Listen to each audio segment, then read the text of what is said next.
Joe Arpaio served for 24 years as sheriff of Maricopa County, Arizona, building a national reputation for harsh conditions in his county jail, and for his campaign against undocumented immigrants.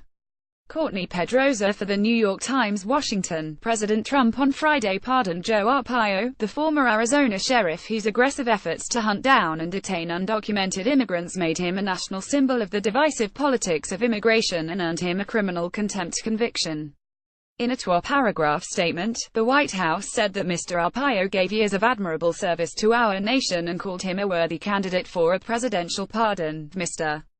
Arpaio responded an hour later, thanking Mr. Trump and calling his conviction a political witch hunt by holdovers in the Obama Justice Department.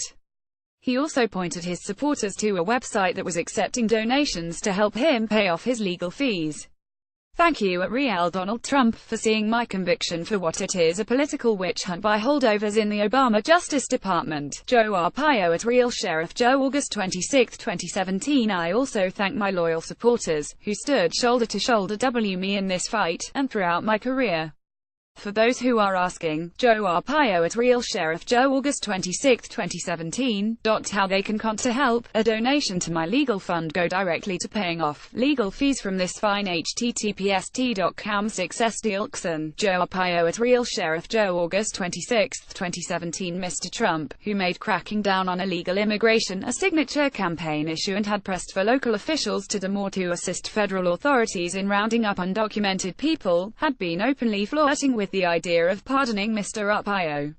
I want to do it tonight because I don't want to cause any controversy, the president said Tuesday night at a campaign-style rally in Phoenix, after asking, was Sheriff Joe convicted for doing his job? He'll make a prediction. I think he's going to be just fine, Mr. Trump said. Mr. Arpaio, 85, served for 24 years as sheriff of Maricopa County, which includes Phoenix, building a national reputation for harsh conditions in his county jail, and for his campaign against undocumented immigrants. Mr. Arpaio had touted himself as America's toughest sheriff, making inmates wear pink underwear and serving jail food that at least some prisoners called inedible. He was also at the forefront of the so-called birther movement that aimed to investigate President Barack Obama's birth certificate. The criminal conviction grew out of a lawsuit filed a decade ago charging that the sheriff's office regularly violated the rights of Latinos, stopping people based on racial profiling, detaining them based solely on the suspicion that they were in the country illegally, and turning them over to the immigration authorities. A federal district judge hearing the case ordered Mr. Arpaio in 2011 to stop detaining people based solely on suspicion of their immigration status, when there was no evidence that a state law had been broken. But the sheriff insisted that his tactics were legal and that he would continue employing them. He was convicted last month of criminal contempt of court for defying the order, a misdemeanor punishable by up to 6 months in jail.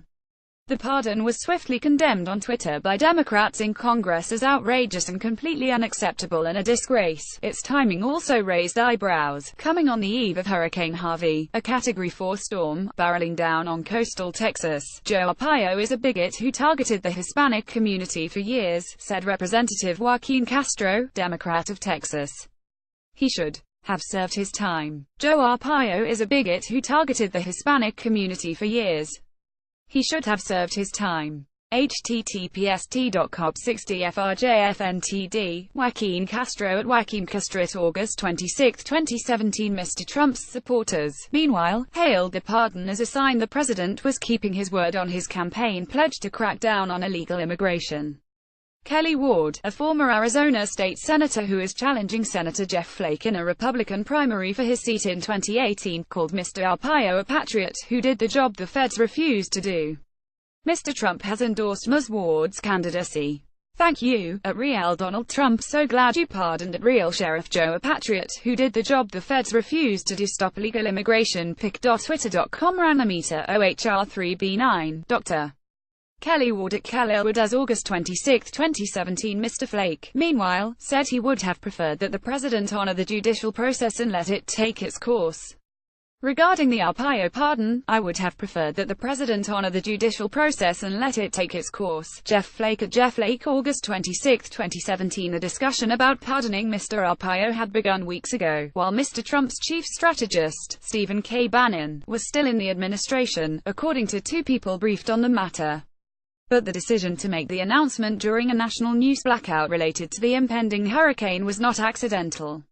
Some in the Trump administration had cautioned against it as too controversial, and had urged waiting, if it were going to be done. Mr. Bannon had favored the move, as had Mr. Trump's policy advisor, Stephen Miller, a former advisor to Jeff Sessions, the Attorney General, and a former senator for whom Mr. Miller served as press secretary. Mr. Sessions and Mr. Miller share a hardline view on curtailing immigration levels, and Mr. Arpaio had become a national avatar for Mr. Trump, who had a good relationship with a sheriff during the 2016 presidential campaign. Mr. Trump had once told Mr. Arpaio that he would try to help him if he could down the road.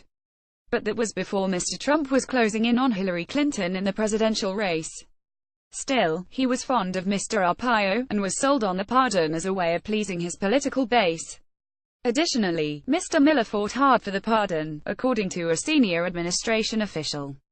Julie Hirschfield Davis reported from Washington, and Maggie Haberman from New York. A version of this article appears in print on August 26, 2017, on page A13 of the New York edition, with the headline "Trump Pardons Former Sheriff."